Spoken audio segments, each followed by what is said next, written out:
Iyuko natin ang ating mga ulo at ipikit ang ating mga mata. Hallelujah, Jesus, Lord God. Lord, Panginoon, maraming salamat po sa araw na ito na idinako mo po kami na magkakatipon ang mga binag po ni Tatay Papsi sa Team Kalingap na hindi ko po lubos akalaing na makakaharap ko po, Lord God. Lord, maraming salamat po sa mga kaluluwa na nandito po sa harap ko. Lord, Panginoon, nawa po ay sa aming pag-uusap ay magkaroon kami ng kaunting pagkakakilanlan. Lord, Panginoon, dumako ka po sa aming kaligitnaan at i-bless mo po ang bawat isa sa amin, Lord Panginoon. Nawa ang bawat isa ay magkaroon ng kagalakang nanggagaling po sa iyo, Panginoon. Panginoon, sa mga araw na kami ay naging malungkot, Panginoon, nawa ay ma-voice out po namin para kahit papaano ay maramdaman po namin ang presensya mo, Panginoon. Lord Panginoon, sa araw na ito ay idinideklara ko po ang iyong grace na nanggagaling po sa iyo, Panginoon. Itinataas ko po sa pangalan ni Jesus. Amen.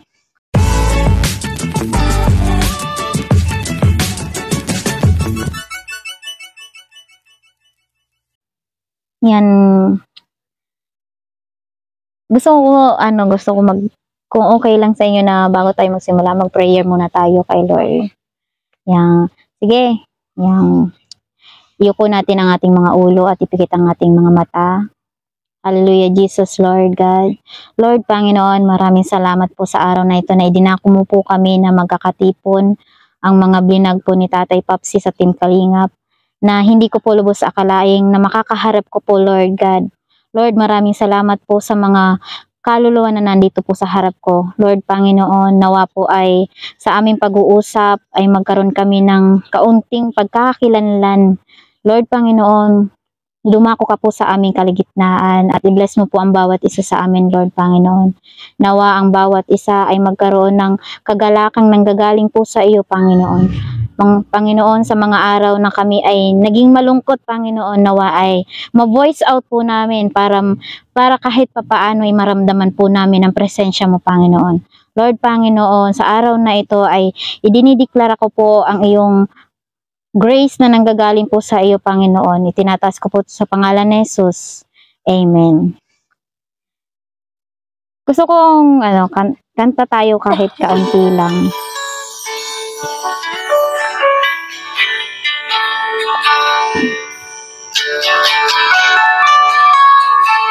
Worship song to. Familiar kayo sa worship song? Yan ang kanta namin siya bago kami nagsisimula magpintuan.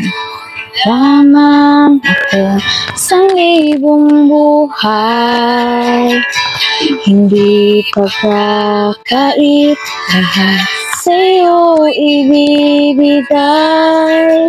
Gayon pa man sa'tin, nag-iisang taglay, ilalaan bawat saglit upang ibigin ka nang walang humpay.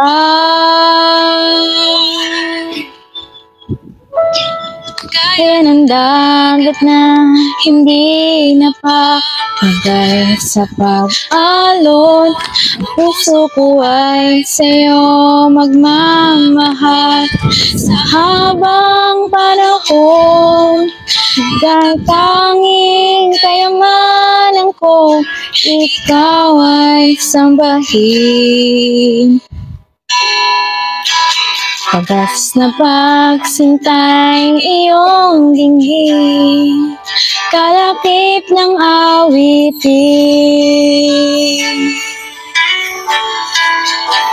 Yes, Lord, purihin ka, Panginoon, sa oras na ito, Lord God.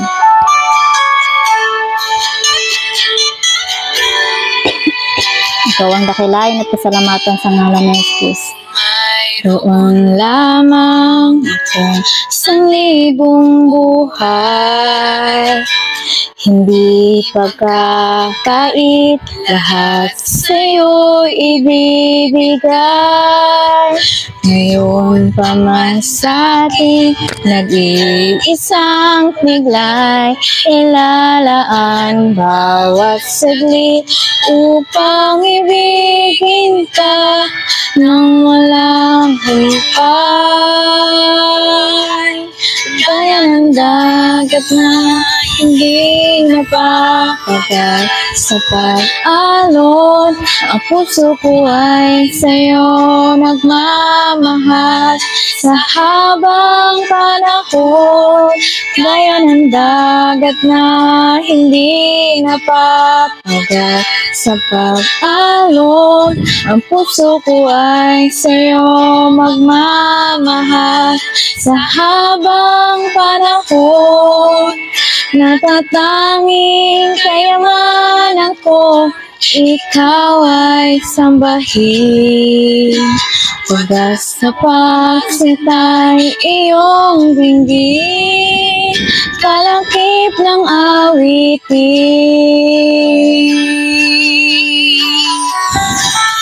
Yes, Lord. Yan. Kamusta kayo? Ayan po. Kasi ngayon ko lang naman kayo na-meet lahat. So, magpakilala kayo. Tayong lahat magpakilala sa isa't isa. Kasi ako muna mauna. Ako si Ate Princess Angel. Ako ay isang na-vlog ng Kalingap. Alam ko lahat naman tayo na-vlog. Ikaw, sino ka? Ano pangalan mo? Ano? Yung ikaw, bebe. Christina, ikaw. Oh, wow, ikaw kayo. Ikaw, bebe. Joy. Ikaw, Mary Jane. Sa amin kasi, kapag kasi kami nakikipagharap sa isang tao, ang tinatanong nila, kamusta ka? Gaano ba kahalaga sa inyo yung kamusta ka? Di ba napaka-deep ng reason pag tinatanong ka ng kamusta ka? Napaka makahulugan ng salitang kamusta ka. Mas masarap pa siyang pakinggan sa mahal kita kaysa sa kamusta ka. Di ba? Ikaw, gusto kong alam niyo ba yung words na testimony? Testimony. Yung testimony parang nagpapasalamat ka. Yung parang magpapasalamat ka kay Lord kung ano yung blessing na ginawa sa'yo. Gusto niyo marinig yung testimony ni Ate Angel? Kaya, testimony ako. Ako kasi noon, sobrang maiyakin, sobrang malungkot ang buhay, sobrang dinadamdam ko lahat ng nangyari sa buhay ko. Sobrang masasakit. Lagi hindi mawala sa isip ko. Pero alam nyo ba yung pinakamasayang part na nangyari sa buhay ko nung makilala ko si Lord? Nung makilala ko kasi si Lord, mas minahal ko yung sarili ko. Pag mahal mo yung sarili mo, mas madali kang magbibigay ng pagmamahal sa iba. Hindi yung literally na magmamahal sa karelasyon ha. Kasi yung pagmamahal maraming paraan. Kayo, pwede ko kayong mahalin. Pwede kong mahalin yung kapwa ko. Maraming dahilan para magmahal. Kaya ako sobrang blessed ko na yun yung pinapasalamat ko kay Lord kasi nakilala ko ang Team Kalingap. Nung dahil sa Team Kalingap, napagamot yung mata ko. Dahil sa Team Kalingap, nagkaroon ng pag-asa yung buhay ko. Kaya naging ganito si Ate Angel. Si Ate Angel, ba nakita nyo na ngayong mga nakita nyo umiyak ako? Di ba hindi? Kasi masaya si Ate Angel. Kahit walang nagpapasaya sa akin, masaya ako. Yun yung gusto kong maramdaman ninyo. Alam niyo ba kung saan nanggagaling yung saya ni Ate Angel? Kay Lord nanggagaling yung saya ni Ate Angel. Sa Kanya nanggagaling yung saya ko. Kaya yun yung gusto kong maramdaman ninyo. Malaya kayong magkwento sa akin. Malaya kayong i-share nyo yung nararamdaman nyo sa akin para yung bigat na nararamdaman ninyo matanggal. Kasi ganyan ako noon. Yung bigat na nararamdaman ko noon, siya na yung nagiging toxic sa sarili ko. Ako na yung nagiging toxic sa sarili ko. Hanggang sa nagkakaroon ako ng depression. Hindi na ako makapag-isip ng maayos. Di ba ang pangit nun? Na ikaw yung toxic sa sarili mo. Ikaw ano nga pangalan mo? Dibilin. Ano yung sa tingin mong mapapasalamat mo kay Lord?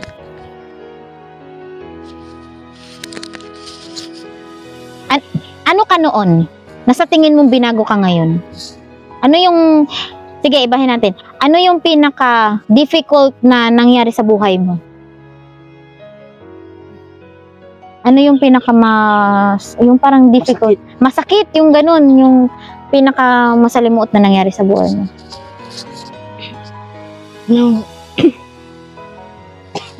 Okay lang umiyak ha. Okay lang umiyak. Nang iniwan kami ng tatay namin. Tapos, Okay lang umiyak. Alam ninyo, walang masamang umiyak. Dahil sa pag-iyak ninyo, parang nalalabas yung sama ng loob ninyo, yung sakit na nararamdaman nyo sa dibdib, mas masarap umiyak. Tapos, anong nangyari nung... Ilan kayo magkakapatid, be? Ano, 9 sana ka, tapos namatay yung isa. Buhay pa yung mama at papa mo. Nasaan sila? Silang dalawa. Si mama nasa bahay, si papa nasa ibang buhay. Anong ibang buhay? Ibang bahay?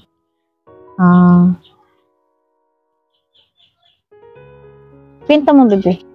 Kasi okay lang na umiyak. Sinasabi ko sa inyo, sa tagal kong panahon na umiyak, mas madaming saya yung nararamdaman ko ngayon. Alam niyo kung bakit? Naubos na yung kaiiyak ko. Naubos na. Sa pag-iyak ko na yon, paglabas ng sakit na nararamdaman ko, okay lang umiyak. Huwag kayong matakot umiyak. Ngayon, anong hanap buhay ng nanay mo na wala na ang papa mo? Ano, panghanap ng nyog. Tapos Mama mo. paguling. Ikaw, anong mo? Nag-aaral ka? Paano ka nakakatulong sa mama mo? Pag walang pasok, sumasama ako papunta ng bundok. Tama yun, yung tinutulungan mo yung nanay mo. Ikaw, bebe, anong pangalan mo? Christina. Ano yung masasabi mo sa sarili mong na difficult na nangyari sa buhay mo? Yung worst na parang akala mo wala nang pag-asa, akala mo sa sarili mo grabe na yung sakit na nararamdaman mo. Yung nakalayo po kami sa mga pamilya po namin. Ba't nasa ng mama at papa mo? Yung mama, po namin may sariling pamilya na din. Ganun din po yung papa namin. Ngayon, saan kayo nakatira? Diyan lang po sa lola namin. Sa lola niyo. Ilan taon na yung lola mo, be? 68 po. Tanungin kita, nagdasal ka sa Diyos na, Lord, sana mabuo yung pamilya ko. Nagdasal ka ba? Opo. Ganun din ako. Pero alam mo, kailangan din pala nating tanggapin kung ano yung talagang nakatadhana sa atin. Kasi para hindi naman para parusahan tayo eh. Yun yung pagsubok sa atin. Para maging handa tayo sa mga susunod na bukas. Ikaw, be, ano yung mo sa sarili mo, masasabi mong nahirapan ka, pwedeng sa pag-aaral, yung nabubuli ka ba? Yung yung lumaki po ako na walang tatay. Sobrang hirap. Oo. Anong klaseng hirap yung naranasan mo nung wala yung papa mo? Yung parang naiinggit ka sa iba, yung iba, happy family, tapos ikaw hindi.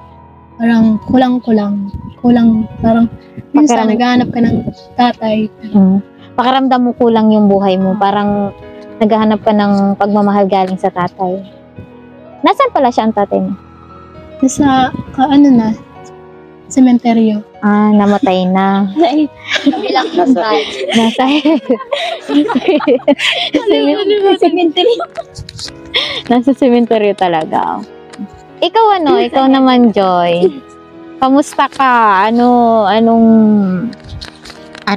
Anong pinagdaanan mo na masasabi mong ng mga oras na yun, alam mong mahirap? Sobrang nahihirapan ka. Yung palagi pong mag-aaway sila mama at papa. Tapos nung nag-aaway sila, anong nangyayari? Nagdadamay ka ba? Kaming lahat ng kakapatid, pinapalayas kami ni papa.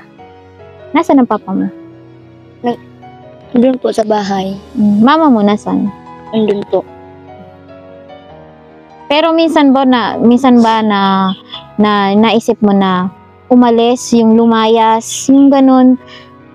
Naisip mo ba minsan na gagawin yun dahil sa nakikita mong laging nag-aaway yung tatay mo, yung nanay mo? Naisip mo bang gawin yun?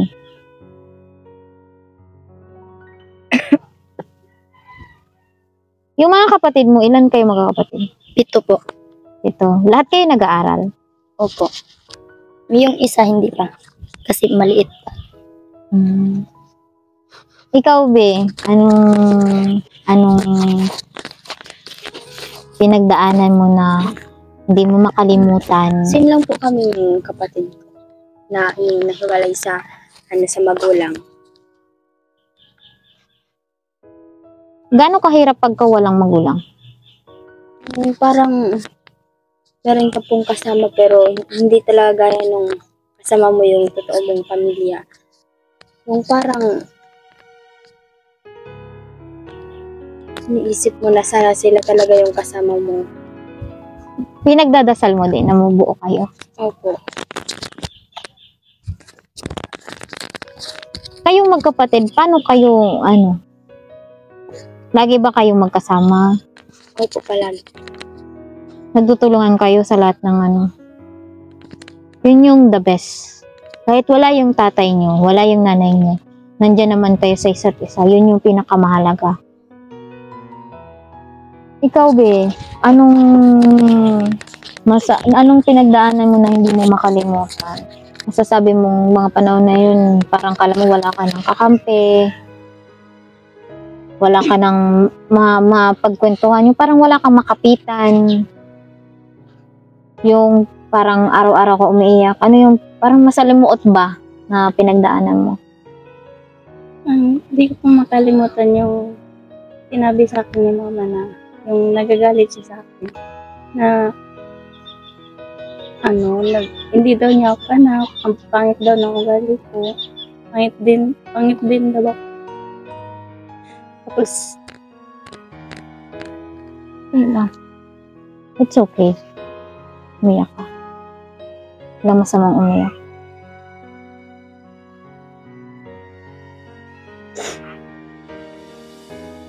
yun pang di ko nakakalimutan. Tapos kung minsan napapagalitan nila ako, tanggap ko kung anong sinasabi nila sa akin. Yun lang. Pinapagalitan nila ako. Kung ano-ano sinasabi sa akin ni mama. Pero sa papa ko, wala po akong narinig na ganyan. Siya lang na magulang narinig ko na sinabihan ako ng ganun. Tapos, yung naglalaba ko nun sa binuhusan niya ako ng tubig. Yung sinabi niya sa akin na hindi daw niya ako anak. Tapos ang pangit daw ng ugali ko. Tanggap ko yun. Kahit di naman yun ganun ka ang ugali ko. Masama. Kahit anong sabihin nila sa akin, tatanggapin ko. O minsan, nasasabihan ko rin sila Nasasagot mo ganun. nasasagot ko din sila kasi hindi ko na makaya yung mga sinasabi nila sa akin. Unawaan kita. Yun din yung, alam mo, yung nararamdaman mo. Nangyari din yun sa akin, Be. Yung sumagot, naging Suel, nararamdaman ko yun. Dahil, sobrang hirap na lumaki ka ng wala ang mga magulang mo sa tabi mo. Iba kasi yung pag-aalaga ng tunay na magulang. Sobrang iba. Kaya ako nasabi yun kasi nung magkaroon ako ng anak, iba pala pag sariling magulang ang nag-aalaga. Pero hindi naman pala lahat ng may magulang ay magandang pagpapalaki o maganda yung pagtrato. Hindi pala lahat. Ano nga pangalan mo, Bibi? Jessica po. Ikaw? Christina po. Kasi magkapatid kayo. Ilan kayong magkapatid?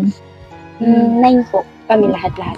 Sa nanay-tatay nyo na yon. Yung hindi po, yung unang asawa ni mama, 3 kaming babae. 3 kayong babae. Tapos sa pangalawa, apat na anak ni mama doon. Tapos 3 lalaki, 1 babae. Kaya bali, 10 kami. Sa aming tatay po, may 2.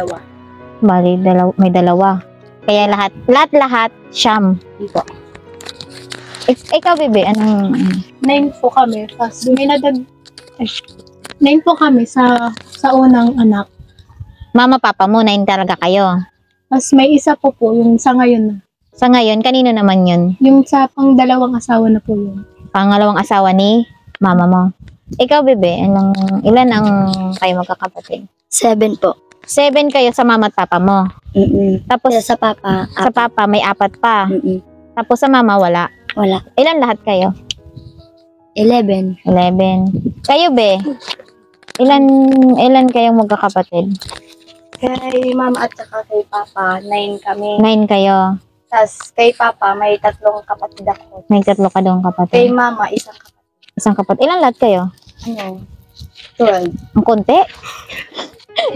Ikaw, bebe, ilan kayo magkakapatid? Sa mama ko po ngayon, 12. 12. Yung mama at papa mo talaga, 12 kayo. Isang dosena kayo. Tapos may kapatid pa ako sa ama. Sa ama, 3. Kaya 15 po kami. Diyos ko, ang kunti. Kayo, ano nararamdaman nyo na ganun kayo kadaming magkakapatid? Masaya. Masaya. Masaya pero minsan may pagtatalo ba kayo? Meron pagtatalo. May mga kapatid ba kayo na hindi nyo nagkakaroon kayo ng komunikasyon? Yung wala kayo as in komunikasyon? No. Meron din. Ikaw wala. Ikaw, yung lahat ba ng kapatid mo, kumbaga, close kayo ba? Close? Hindi lahat. Hindi lahat. Yung mga kumbaga sa anak ng tatay ninyo o nanay ninyo yung baga hindi kapatid nyo sa nanay tatay talaga, sa nanay lang o sa tatay lang, ano yung relasyon ninyo doon? Okay naman sila sa inyo? Merong hindi, merong ano. Yung anak kasi ni papa sa unang asawa niya, hindi naman kami magkikita. Kaya hindi kami magkakilala sa isa't isa. Okay. Sinabi lang namin ni papa sa amin na may anak siya sa labas. Ako kasi, yung isang kapatid ko, hinahanap ko, kaya sabi ko nga sana bago man, makita ko man laang si Ate Renalyn. Hindi ko pa siya talaga nami-meet. Kapatid ko siya sa nanay, kapanganayan siya namin, kapanganayan. Pero, kami sa lahat na magkakapatid, isa lang lalaki namin. Hindi ko pa alam na may kapatid akong lalaki. Hindi ko lubos akalain kasi ang alam ko lang, puro kami babae. Pero nung time na ako ay nagdadalaga na, nagkakaroon ng trabaho, nakakapunta na ako sa isang lugar, nahanap ko yung kapatid ko, may isa akong kapatid, si Kuya Topper. Yun ang kaisa-isa akong kapatid na lalaki, na pinaampun siya ng nanay ko. Pinaampun siya. Pero, minsan ba pinangarap ba ninyo na sana dumating yung araw na magkakasama kayo? Opo. Same lang pala din tayo. Nagkakaisa na. Ako kasi pinangarap ko yon, parang reunion, yung magkakasama. 'Di ba? Parang siguro kahit isang oras lang makita kong magkakasama yung kapatid ko. Kahit sabihin na kapatid ko lang siya sa nanay, kahit kapatid ko lang siya sa tatay. Pero minsan, yun yung pangarap ko na sana mangyari. Prayer lang kayo. Mangyayari yung pagka nag-pray kayo. Prayer lang. Malay ninyo, nagpaplano na din pala sila. So, pwedeng magtanong, Princess Angel? Ano po yun? Kasi kanina pa ako nakikinig, no? Ano po? Kayo, ilan din kayo magkakapatid? Sa mama ko kasi, may una siyang talagang mas panganay sa amin. Si ate. Tapos si kuya. 3 sila. Bali 5 po sila, pero namatay yung kambal. Tapos kami magkapatid naman na sa nanay tatay ko 2. Kasi mama kasi may anak ngayon na 2 sa huli niya. Tapos ito si papa meron 2 din. Ilan na pala kami lahat? Si ate, si 7, kuya. 11. Namatay ang 2. So, nabuhay ngayon Si ate, si kuya. Si Ate Renalyn, ako, si Liza. Yung 2. Tapos yung kapatid ko pa. Ang dami pala namin, siyam pala kami. Siyam kayo. Siyam pala kami. Siyam kaming buhay. Pero, kami lahat? 11, namatay lang yung kambal. Wow, sana all.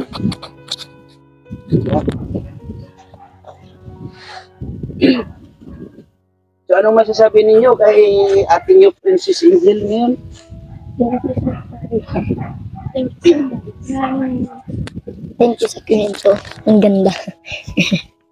Si ating yung Princess Angel ay nag-iedad yan ng 13 years old. Wow! 24 na At ako. 24 yan. 24 na ako. 24. Ah, Yun, siguro bago tayo matapos, yung hihingiin ko ulit yung ano ninyo, permission ninyo na pwedeng magdasal muna tayo bago tayo maghiwa-hiwalay kasi yung pinakamaganda talaga ay prayer. Okay lang ba sa inyo na Opo. mag-pray ulit tayo bago tayo maghiwa-hiwalay? Ito siguro ito yung hindi to yung huli nating magkakasama tayo. Sana mas marami pang oras tayong magkwentuhan kasi alam nyo, ang sarap sa pakiramdam, di ba, na may bino-voice outan ka. Kasi ang hirap magtiwala sa mundo ngayon, di ba? Ang hirap. Kasi hindi mo alam yung sinasabihan mo, sinasabi ninyo pala yung isa-iba. Pero kasi sa akin, welcome kayo na mag-open up. Inaano ko din sa inyo na meron akong mga ibang mga elders sa akin na mga ate kuya na din na pwede ninyong maging ate kuya sa aming church. Pwede ko kayong i-invite. Kaya sige, dasal na muna tayo. Yuko natin yung ating mga ulo at ituon natin sa presensya ng Panginoon ang ating isip at puso. Lord Panginoon, maraming salamat po sa oras na ito na kami ay nagkatipon po dahil po ito sa iyo, Panginoon. Alam ko po na ikaw po ang dahilan kung bakit nagkita-kita kami at nagkasama-sama, Panginoon. Lord Panginoon, alam ko sa mga batang na ito sa harapan ko ay naramdam ko kung gaano yung bigat, yung sakit na nararamdaman nila sa mga pinagdadaanan nila. Lord Panginoon, saksi ka po na ako ay isa rin sa isang biktima ng broken family, isa rin ako sa mga bunga ng broken family, Lord Panginoon. Pero Lord Panginoon, pakihipo po ng kanilang mga puso, nawa ay mabago ang kanilang pananaw, maalis ang mga galit, ang mga puot na nasa puso nila, Panginoon, katulad ng ginawa mo po sa akin, Panginoon. Lord Panginoon, ang mga batang ito, kung ano man po ang nararanasan nila ngayong hirap, nawa ay kayanin nila at manalangin po sila sa iyo. Father, O God, alam ko po na walang imposible sa lahat kapag ikaw po ang inuna namin, Lord Panginoon. Lord Panginoon, nawa ang mga sandaling itong aming pagtitipon ay hindi po ang huli. Nawa, Lord Panginoon, ay kami pa ay muli pang magkausap-usap kung paano mo po kami ligtas na idinako sa lugar na ito ay gayon din po sa aming pag-uwi. Pakaingatan mo po ang mga batang ito dahil ito ay isa na sa parte ng buhay ko na masasabi ko po, Lord Panginoon, na mga kapatid ko na, Lord Panginoon. Alam ko po na kailanman ay hindi kayo nagkulang sa amin. Kaya Panginoon, kami po ay nagpapasalamat sa lahat ng ginawa mo para sa amin. Lahat ng pasasalamat, pagpuri ay itinataas namin sa iyong pangalan na si Jesus. Amen. Go lang tayo. Yan, maraming salamat po sa lahat, sa mga nandito sa aking premiere. Thank you po ng marami sa inyong suporta. Maraming salamat. Unang-una, Kuya Bal Santos Matubang, Ate Edna Vlogs, Kalinga Prab. At shout out sa lahat ng Ambassador Kalinga Pose, Ambassador J. Morillo Vlogs, Ambassadora Ria Ularte. Shout out din sa lahat ng Deputy Kalingap Lydia, Deputy Mick Agnes. At shout out din sa lahat ng KTV Angels 100. At shout out Kindred TV, Maria Cusinira. At shout out din sa lahat ng Lalahi Community. Shout out Maestro 21 TV. Maraming salamat po sa iyo. At sa mga nagsishare ng blessing sa ating YouTube channel, maraming salamat po sa inyo, At sa mga OFW natin kababayan, lagi po kayo mag-iingat kung saan man po kayo naroroong mga bansa, At maraming salamat sa lahat. Miss Yay, Irene B, Lori Nimuto, Lisa 67 Vlog, Chinita Mix Vlog, Chunila Reyes, Tita Eman Pam Channel, Mil Lapitan Hong Kong, Irene Pahuyo, Mama Sinya Vlogs, Die Love Official. Maraming salamat po sa inyong lahat, sa lahat-lahat, mga dating kaibigan, mga bagong kaibigan, mga dumadaan, at sa lahat ng ating mga viewers, mga pupunta sa ating premiere. Thank you po ng marami. Lagi po tayo mag-iingat. God bless po sa lahat and bye-bye!